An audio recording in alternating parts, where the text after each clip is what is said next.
Thank you, Wendy. It was driving me crazy up here. I can imagine what it was doing to you.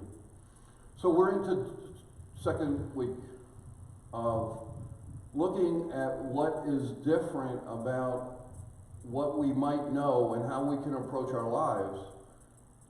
If you remember, the challenge I had through this, going back to last August, was finding why do some of the things that we do work some of the time, but why are they not absolute? When we know that the universal laws are absolute, then as we do the work, it should be absolute. But for some reason it wasn't, and most everybody seems to agree. It worked sometimes, it didn't others, and had the same frustration that I did. I won't go back with what we set the whole baseline for last week of how we're moving more into understanding the energy, and science and spirituality and religion and philosophy and everything are coming together into a oneness that we have never seen before. I am so excited that I live in 2021. Because so much dogma and so many rules and so much lack and restrictions were on all of us, no matter where you were in science, religion, spirituality. But that's all coming together, and we're starting to see something different. And that's what we're focused on here today, to take it to the next level. Einstein said this: everything is energy, and that's all there is to it. And when I read that and read it and contemplated on and felt what the energy was around this whole statement, I really began to be willing to say that is all there is to it. And when I began to do that, I began to see things begin to show up and shift that began to come in alignment with this whole truth. We had this discussion Tuesday night. Someone didn't quite agree with what Einstein. I said, boy, you are fearless if you're taking Einstein on. I'm not arguing with him. But if you really look at it, and we're going to talk about a little bit more about it today, is everything is truly energy, including this piano that's sitting here looking like a piece of matter. But inside is the electrons, right? Swirling around the center is energy. It can't be anything but that. So quantum physics now teaches us, and this is where we bring quantum physics, science, Einstein, all of it together in spirituality, teaches us that everything we thought was physical is not. And as we begin to understand that, it begins to change how we can approach what we think and what we feel and what we bring into our lives. I love this quote: everything in the physical world is made out of atoms. Atoms are made out of energy, and energy is made out of consciousness. Another way of saying consciousness is the non-physical. We can't see it, we can't hold it, we can't touch it, we can't smell it. But we know it exists, right? We know each of us have an individual consciousness, and collectively we have a consciousness, sum total of everything we believe, everything we think and feel, our attitudes, and collectively. And out of that comes this whole notion of vibration. Now, I'm going to give you some background to this word because it's very interesting as I studied it. And we know now through quantum physics that nothing rests, ever. We now understand that the universe is expanding in every direction by at least 12%. I've said this before: if you're not growing at least 12%, you're falling behind. You're going backwards every year. Everything moves, everything vibrates. At the most fundamental, the universe does, and so do you and I. Our physical is no different than that piano.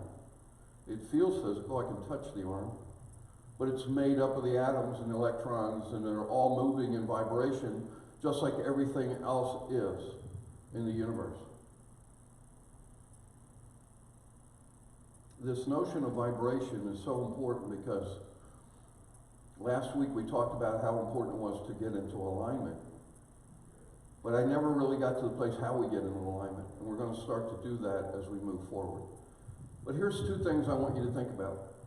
I've shared with you one of the books that changed my whole life was when I was 15 to 16 was Napoleon Hill's Think and Grow Rich. I read it 3 times. And out of that I took the whole idea of seeing a wooden door with the plaque on it that said Dan Landis, Vice President. At 16 I started to do that. At 39, and my whole thing was I would be Vice President of a major corporation by the time I was 40. Afterwards, I was really sorry that I didn't know the law well enough, or I would have said I would be president of a major corporation by the time I was 30. I didn't know that at the time. But at 39 and a half, I became vice president, general manager for Simon & Schuster. I didn't have the pedigree, I didn't have the MBA, I didn't belong to the right country club. I came from Mennonite dairy farmers in Lancaster and became a vice president in New York. How? By applying these. But here's what's so interesting. The book was so transformational for me at an early age, and still is. I go back every 5 years and reread it. But he talks about the secret of the secret in there. And he never tells you what the secret is. Ticked me off when I was 16 and still does now. And here's why. They now found the original manuscript that Napoleon Hill used to write in the 1930s. And the editors removed every word of vibration from the published edition that you can go buy today. It is not in there. 36 times it was removed. Because the editors felt that if he used the word vibration, no one would buy the book, which is now a bestseller, been a bestseller for however many years that is. A lot, almost 100. In The Secret, they didn't tell you the secret of the secret. It's why 10 million copies were sold, and when they did interviews later on, less than 1% of people said it changed their lives. Because they didn't tell the whole secret. And Hicks that do the Abraham they took movies of them on a ship. They were doing a cruise ship. And this crew out of Australia that did the movie of The Secret, when they went back to Australia, they edited out every vibration word that ever was part of the recording. That became part of the movie. So there's been this desire to never give you and I the secret behind the secret. And that's what has created this journey for me to keep looking for and saying, again, if the laws are absolute, why are we not absolute in our putting them together? I talked last week of how the energy comes. I'm not going to do a lot of that today. But this is how the energy flows through the body. And a lot of it came out of the East, came out of the teachings of Hinduism, Buddhism, and Taoism. Again, in the West, we don't talk about this stuff until now, right? Vibration scares us. We don't know what it means because it's all about your head, and you got to compete, and you got to, run over the next person so you can get everything that's out there for you. That's a lack mentality. That's believing in limit and restriction. It is not true. The universe is abundant beyond what you and I can even imagine. Our thoughts create our feelings. We now know that to be true because they have instruments where they can measure this. Think this and measure the feeling. Think this, measure the feeling. Our feelings create our vibrations. And this word you're going to hear from me through June and July as we complete this. Because here's where the secret lies in understanding how you create your vibration. And we're going to talk about one of the absolute laws today. It's the most important law in the cosmos, the most important law in the universe. And once you understand how the law works, you can begin to align your vibration in alignment with the law. And whatever you want to bring in, remember this book's called Desire Factor, and all of you that have been working through, I hope you have your desire factor written down. And I know some of you don't. Why do I know that? Because the hardest thing for human beings to do is to choose and get focused. And say, okay, this is my desire that I'm going to bring forth in the next 60 days. If you don't have it, please write it down this week. Whatever it is, little, big, doesn't matter. The process is the same. Okay? That's very key. We're going to keep coming back to that. And when you find 2-3 weeks from now and you're not seeing what you want to see and bring forth in your desire, if you go back to it, you're going to be because you're not clear and haven't written down what your desire factor is. It happens for all of us. And if you're not clear, please do this. Put up a rocket of desire that I want to know what my desire is. And then listen and watch what begins to unfold, because each and every one of us in here have something that we desire to take our lives to a better place. How do I know that? That's how we were created. That's why the universe grows 12% a year, because they don't let their minds say, well, you know what? I don't know if this is right or this is right. That oak tree is being the best oak tree it knows, and it doesn't deviate from it.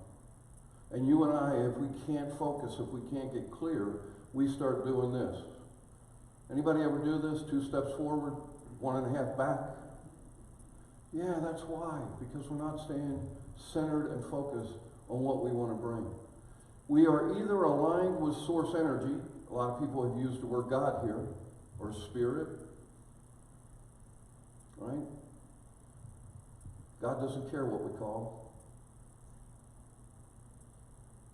It doesn't even matter if you call a name. What matters, are you in alignment with that energy or are you not? And a lot of people think, well, I need to get in alignment with my thoughts. It's not our thoughts, it's our vibration. How we vibrate, we show up. One of the issues we've had in Unity is we've taught affirmations. Affirmations are good if they're only half the story. If you have affirmations and you have a vibration that's opposite your affirmation, you will always stay with whatever your vibration is, your energy is. And you can do 1,000 affirmations. If it doesn't change your vibration, you will stay in status quo and habit and never change. It has to be that way, and we're going to see why in a minute. So universal laws are these 3 things. Eternal, forever, means in the time, always have, always will be. Universal, they're everywhere, they're in everything. And absolute is always the same, not relative, like we are as humans. Why is this important? Because this takes us, well, this is actually beginning of where the missing pieces are. If we're not in alignment and doing what universal law is absolute and universal and eternal, we will start seeing this. 2 steps forward, 1.5 steps back. Later on in this series, I'm going to call that split energy. You know what split energy is? It's having your foot on the accelerator and the brake. Accelerator and brake. Accelerator and the brake. And then you look at the end of the week and say, oh man, I didn't get anywhere.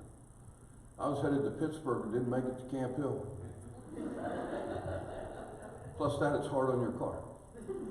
Right? Instead of getting in the flow by focus and concentration and allowing our vibration to get in alignment with what the desire is. So last week we talked about the law of pure potentiality in God, in source energy. There are no limits, there are no restrictions, there is no lack. Important to know, because as we begin to align with that, whenever we bring lack, restrictions, limit into our thoughts and into our feelings and our vibration, it will take us away from alignment. But today we're going to talk about the law of attraction. The law of attraction is the most powerful law in the universe. Buddha said this 500-600 years before Jesus. What you think you become, what you feel you attract, and what you imagine you create. 600 years before Jesus already knew this, law of attraction. Jesus said this, if you believe, you will receive whatever you ask for in prayer. What is prayer? Talking to the divine within you, right? There are many Christians today that do not believe this. A lot of them don't get taught it. But it says without any doubt, if you believe, you will receive. If you don't receive, you got to go back to where's the vibration of what did I actually believe. I can say I believe it, not to say it. And there's many others that Jesus said it. Ask, believe that you've already received it and you will. There's 4 or 5 of these that go through the New Testament. I wanted to share with you Einstein's entire quote on this subject. So I started with everything is energy, that's all there is to it. Look what he adds as he finishes it out. Match the frequency of the reality you want, and you cannot help but get it. It can be no other way. Almost 100 years ago, he knew this. Why weren't you taught it? Because it's vibration. It's also very dangerous. If I teach this and you learn it, you don't need to come to Unity Harrisburg. Right? So we're not going to teach it in philosophy. We're not going to teach it in religion because it obsoletes the need for it. But let me just finish with what he said in this quote. This is not philosophy. This is physics. This is not religion. This is not spirituality. It's science. It can be no other way because of the law of attraction. And that's what he's talking about in the middle of there. If you and I match the frequency of the reality that we want, we cannot help but get it. So as I want you to go back to last week, and when you define what your desire factor is, the question is, are you aligning your frequency and vibration in alignment with the desire that you want to bring into your life? And that'll be your first answer why it's not here already today.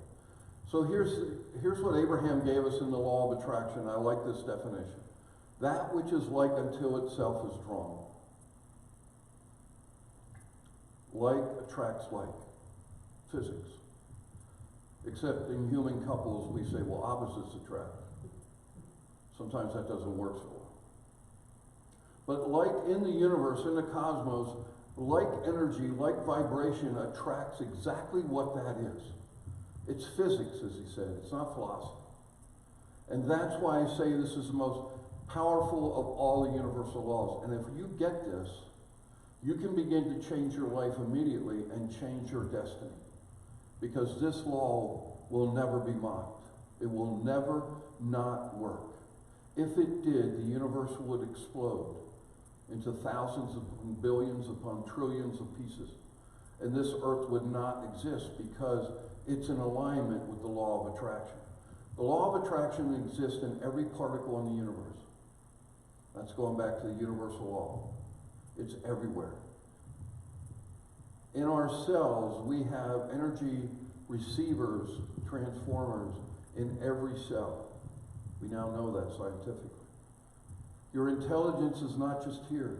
It's in every one of your 6 trillion cells within your body. And you are attracting with that level according to your belief system, which creates your vibration. It is always working, this law. And it works whether you know about it or not. The best example I can give, and I've used this before, I can tell you all day long and affirm, I do not believe in gravity, I do not believe in gravity, I do not, go over to the Capitol and jump off. I'm going to splat, right? The law will not be mocked, just like this law will never be mocked. So whatever vibration you and I are putting out is coming. The song that Kate had today, the Boomerang Universe, comes from this law. The law of karma that's in or the law that Jesus taught. You reap what you sow. Every spiritual teacher in the history of humans has taught the law, didn't call it law of attraction, and didn't teach vibration, but taught the intellectual piece of the law. But what happens is our intellect does not create the vibration to bring to us what we're looking for. Our lives today, sitting right here in this moment, you and me, are the sum total of our vibrations of the past.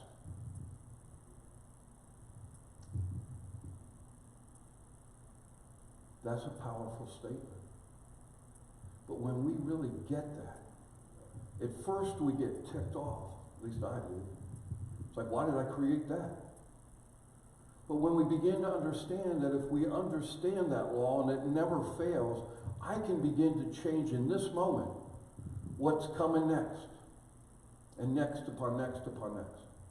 And that's why many of the teachers Stay present. Stay in the now. Why? Because this is where the law of attraction is. The law of attraction is not in the past. The law of attraction is not in the future. It can only be in this moment, in this present eternal moment of time.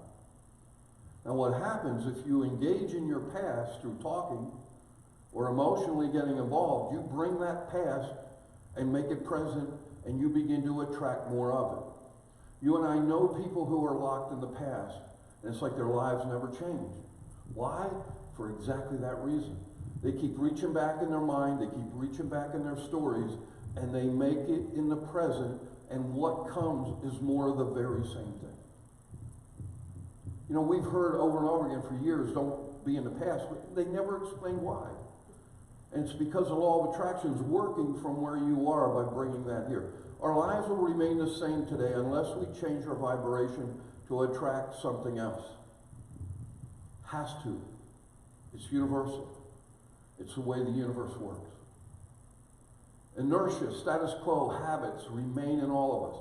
It's the most difficult thing for a human being to do is break habits, is it not? And habits are what creates 2 steps forward, 1 back. Because we haven't released the habit yet. We haven't released the old past vibrations.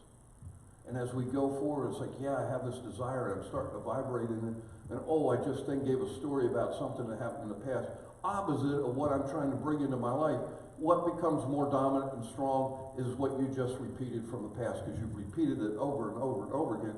And that inertia, that vortex of past energy has to be dominant. And the only way it can change is if you change it. I can't help you with that. I can only change it for me. You and I may have created today out of default. What I mean by default is maybe ignorance of the law. Nothing wrong with that. No judgment. It just is. You're here today because of your vibration of everything up from the past. But here's the beauty of this, is you and I can become conscious, deliberate co-creators. As I say, I won't use the word creator. I can't create a lima bean. Neither can you. The life force that's coming through us, that source energy, is the creator, but I can co-create in my universe, knowing what I know how and how to attract and bring in the boomerang effect. All right, now to the book. Principle. We're taking 7 principles here. What's a principle? A rule of belief. A rule or a belief that governs your personal life. Last week, we talked about the principle of alignment. Getting in alignment with source energy. Getting alignment with God energy, the divine within us. Today, we're going to talk about focus. Principle of focus.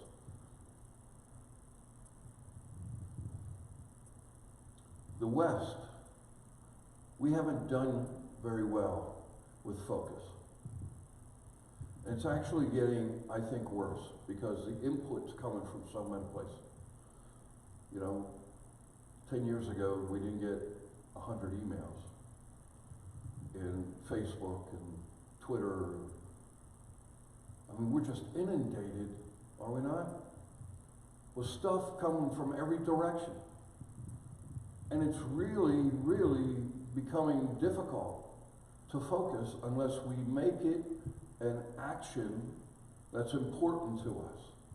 And the only way to do that, I think, is to understand the importance of it. And I hope very quickly here today I can talk about focus. Bring it in for clarity. If we don't have clarity, we're every which way but loose. If you don't have your desire written down, and I've had so many people that I coach say, well, Reverend Dan, I'm thinking about it all the time. And you're thinking about it about 20 other things, or 50 or 100 or 1,000. And thoughts come and go like clouds. You gotta nail this down. You gotta focus on this is what I want. And we are so hesitant to do that. But until we do not begin to build the vibration to attract it. And so you're gonna hear me talk a lot about this. But here's one of the things as humans make us different than all of other nature, including anything else in the cosmos that we know of it today. I believe we're gonna know a lot more someday as our telescopes get better and we're receiving now sounds from way out of space that we've never heard before. So who knows what's gonna come. But as we are right now, this is how we're different than nature. We're different than the tree. The tree can only be the perfect pine tree. You know, you and I have one thing that no one in nature has. And we were created that way. And we were created with the free will to choose. Choice. About everything. We choose everything that's in our lives, whether we're aware of it or not. It's a choice. And this power is God-given. It's a God-given right for you and I to choose. And if you look and say, well, today I'm here because I chose by default, I get to choose everything differently in this moment, going forward. Choosing is our personal power to be co-creators of our lives today and our destiny. And the only way is we begin to work this choice muscle. And one way to do that is through focus. If we stay general, right, we can never focus and never bring what we want to take the next step to do. Our focus is exercising our free will.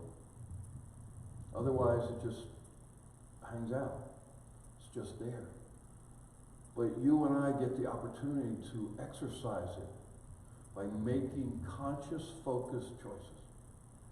When we focus, we are not only in the asking mode, ask and receive, but we are also directing where the energy flows to.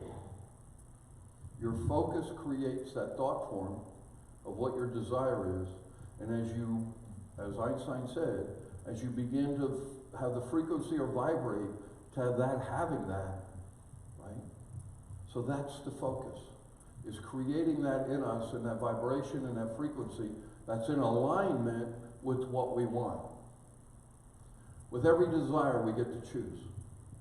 We choose struggle and frustration or a path of joyful allowance. I can't tell you how many times I hear people say, well, you know, Reverend Dan, that's really hard.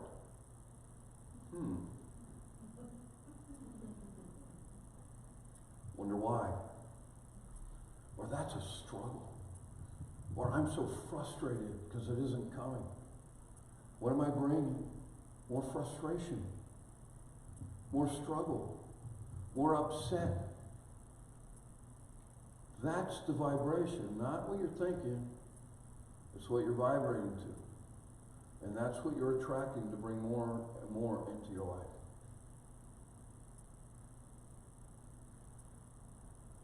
So the question is, the first choice, do you want to co-create from default?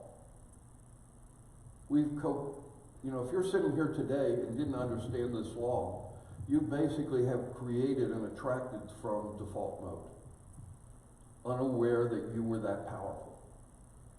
We are so much more powerful than we even know. And we've been told we're not powerful. That's why they kept vibration out of all these studies. They were supposed to be some of the best self-help transformational literature, and they kept the secret from the secret. But as you begin to move to conscious and become a deliberate, conscious creator versus one of default, it all begins to change. And we're going to talk next week as one of the principles is becoming a deliberate co-creator. There's actual steps that we can go through and we can learn to be able to do that. We are always asking the universe 24/7 how through our dominant vibration, not through our thoughts. This is why prayers don't work most of the time. We've had trillions of prayers for peace on earth. Do we have more peace than we had 20 years ago? I don't think so. Why? Because it's words. It wasn't vibration. Nothing wrong with prayer. Prayer works if your vibration is in alignment with what your thoughts are. If you are praying for peace and you're all agitated and wigged out inside about somebody, neighbor or whatever, now peace is coming. You can pray till you're blue in the face because your vibration is of upset. It's of anger. It's of hatred. It's I'm better than they are. It's in judgment. You're not bringing anything but what you vibrate to, and I do. It's through our dominant vibration. And I'm going to talk later on about our emotional set point. When I show you the spectrum every week, I think, you and I have a set point emotionally that we vibrate to. We know people who vibrate at the bottom in guilt and shame. What happens out of guilt? We have to punish ourselves. How do you get out and feel better for punishment? You punish someone else. That's the abuser syndrome that has happened generation after generation. Why? Because they're vibrating from the lowest level of energy. And they're going to bring more of that to them, and then they put it out, hoping that they'll feel better. They won't. They'll just bring more abuse. Our vibrations are created from our feelings, not our thoughts. Our thoughts create our feelings. Our feelings create the frequency and the vibration that you and I are living from. Right? Unities has spent a lot of time on thought. Not bad, but it's only half of the equation. We have to spend the time to learn to get the feelings to our vibration. Then we can bring what we're affirming to in thoughts. Our feelings are not to be ignored or denied.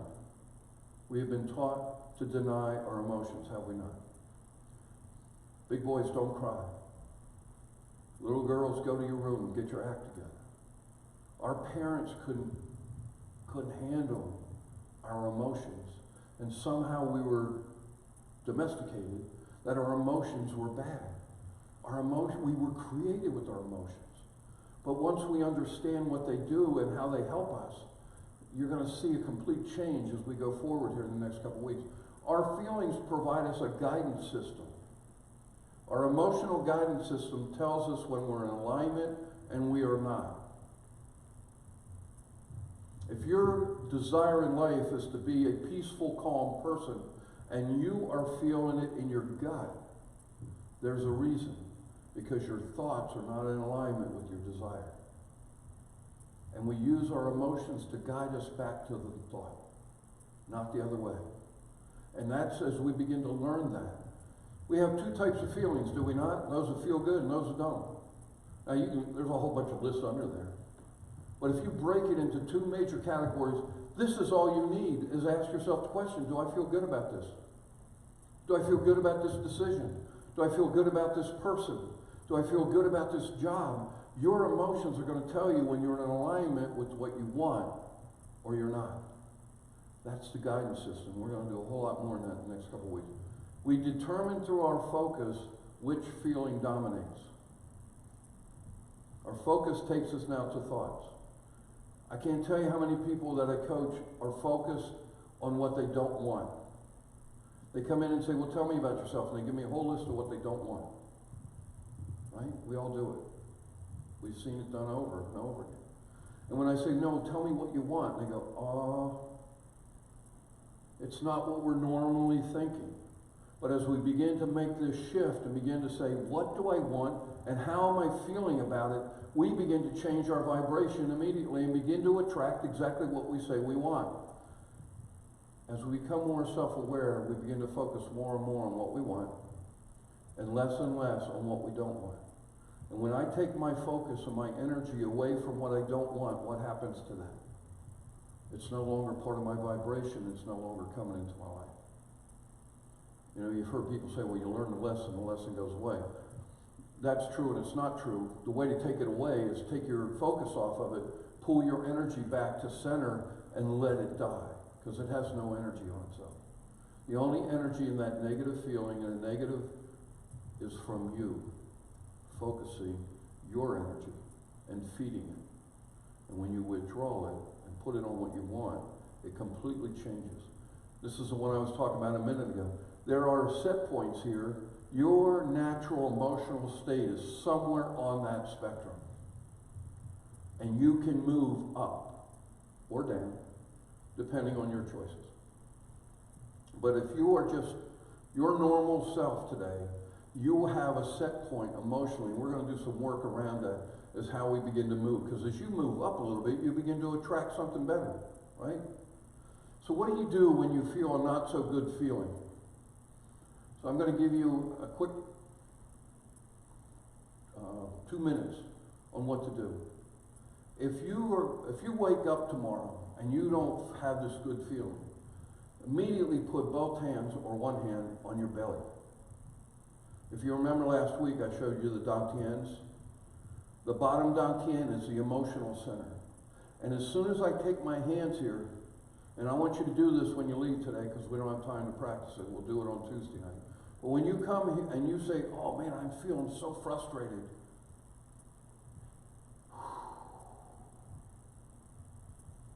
Come to center and feel your emotional energy center.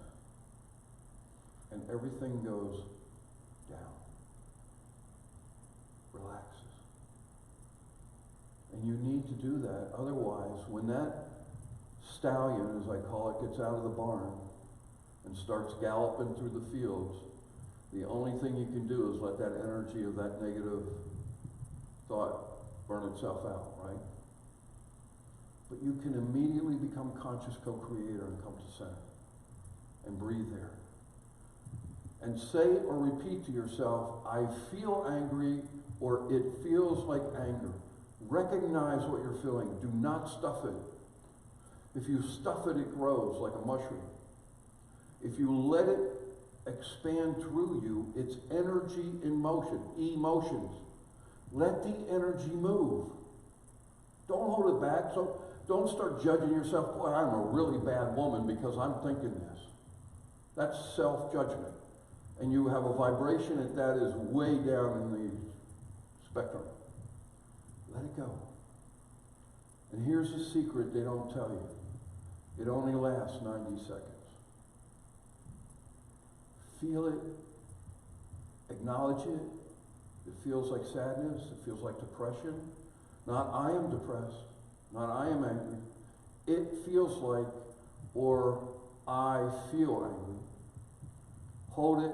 90 seconds is not long.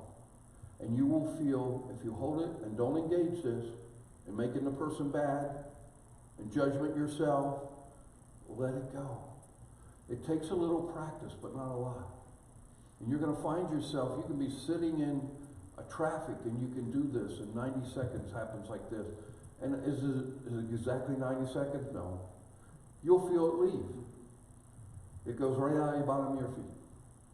And it opens you up then for the divine source to flow. And you want to then go to this. Whatever your new thought is. Okay? One notch up to feeling better. You cannot go from shame to bliss. I know we all would like to make the shortcut. You got to work it up one next step, next step, next step. Take the next step. Ask yourself, what is a better thought I could have? So I just put this up. This helps me. I am calm. I love feeling calm. I use that a lot because whenever you attach love to something, it comes with greater energy and it makes your vibration go out. And so I'm putting out a vibration now of a frequency of love and calmness. What happened to my anger? Oh, geez, it's gone. Went out my feet 90 seconds ago. And you want to do this, and it doesn't happen, at least for me, to just say it real quick, you know. I am calm, I am calm, I'm calm. That just makes me more nervous. Breathe with it. I am calm. Feel what you're bringing in, what you desire. And your vibration will switch. In 90 seconds, you will go from the negative and switch it to the positive. And begin to be a conscious, deliberate creator of what you want. That's how simple it is. What we're doing is not simple. It's aligning with the universal laws. But the process is. And as you learn, you're going to forget it this week, you're going to remember it, you're going to forget it, you're going to remember it. At the end of the week, you're going to do better than you did today. It's just like riding a bike. You get on it, you fall off, dust yourself off, get on it again. And that's the process. But as you learn to this will take you very, very far in becoming a deliberate, conscious co-creator of what you want in your life. Our dominant emotional vibration, as I say, created our present life. Change comes when we choose a new vibration. If I start changing my vibration to anger to calmness, do you think my life will be different? And my future? And so will yours. And that's the process we're in. But why does it always work? Because it's in alignment with the universal laws that are absolute. They never change. And if we align ourselves continuously vibrationally with that, it will always work for us. Life becomes very simple, as it's created to be, not complex. What makes it complex is our ego, not our divine self with it. And the only focus you need this week is, how am I feeling? How are you feeling? Good? Enhance it. Not so good? Change it. You know, I said 4 years ago when I came here, my spiritual philosophy is KISS. Keep it simple and spiritual. This is this. Align it with the universal laws, and it will always work. Always. So finally in the chapter, Christy talked about this. Become aware how your feelings are enhancing your desire or restricting it. Go back to your desire from last week. Are your feelings this week enhancing it or restricting it? Change it, or you won't get to the desire. How are you aligning and allowing your desires? Are you open to allowing this new desire you have to come in? And if you are, you're going to see it start coming in different ways. How are you expanding your consciousness to receive all the good the universe has for you? Do you really believe that there's nothing but goodness for you? Because if you don't, you're going to bring in what you don't believe, not so much goodness. So begin to ask yourself, how do I feel about that? Do I really feel that all goodness is mine to have and receive? And if you can't, that's the focus piece. If you can begin to focus on that, then you can begin to change the vibration to come in alignment with that new desire. Focus, focus, focus on what you want. Withdraw your energy from what you don't want. This is going to take some time to break your habits. We all have them. We were trained in this. We were domesticated as human beings to focus on what we don't want. And as your self-awareness grows, you're going to hear it in your friends. Do yourself a favor and don't correct them. They don't like it, just like you didn't, right? But say to yourself, wow, they're really focused on what they don't want. I'm going to continue to focus on what I want.